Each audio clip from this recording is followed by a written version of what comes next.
Let me paint a picture for you. You hit the brake pedal and you can feel it pulsing, maybe slowly at low speeds, real fast at high speeds. That's brake pedal pulsation. We're going to address that today on Tech Video.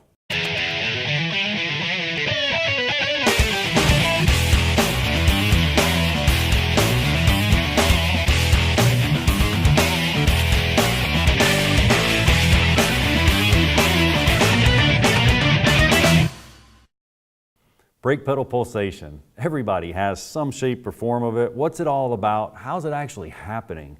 Well, there's a couple of checks you can make and they're real simple. You can do this and make sure that your rotor's in good shape. There's two things I want to look at: lateral runout and DTV, disc thick variation. And just stay with me here, because lateral runout, if I take our rotor and you can see everything's fine this way, but it could warp. Now rotors, they're big heat sinks. What happens, the brake pads hit them, the heat dissipates and it has to go inside here and then out to the outside air. If they're getting hot, the wheel lug nuts are over torqued, or different things cause it to warp.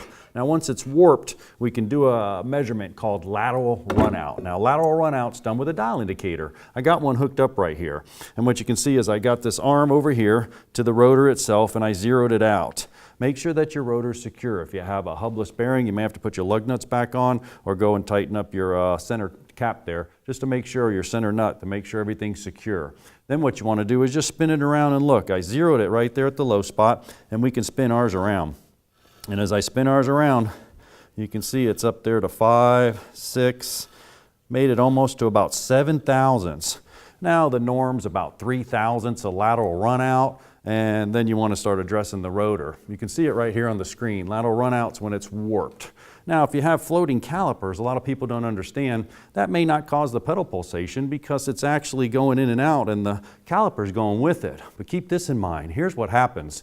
If you have a 16-inch tire and you're going down the road, 1 mile that rotor's going to go ahead and touch that pad 836 times. Well, 836 times in that one spot as it goes around is going to cause DTV, disc thickness variation. Sometimes called thickness variation or parallelism. And that's real easy to check. What you want to do is take your rotor and you want to go at 8 different places around here with the micrometer. So you're going to take a micrometer and you're just going to go at 8 different places around the rotor.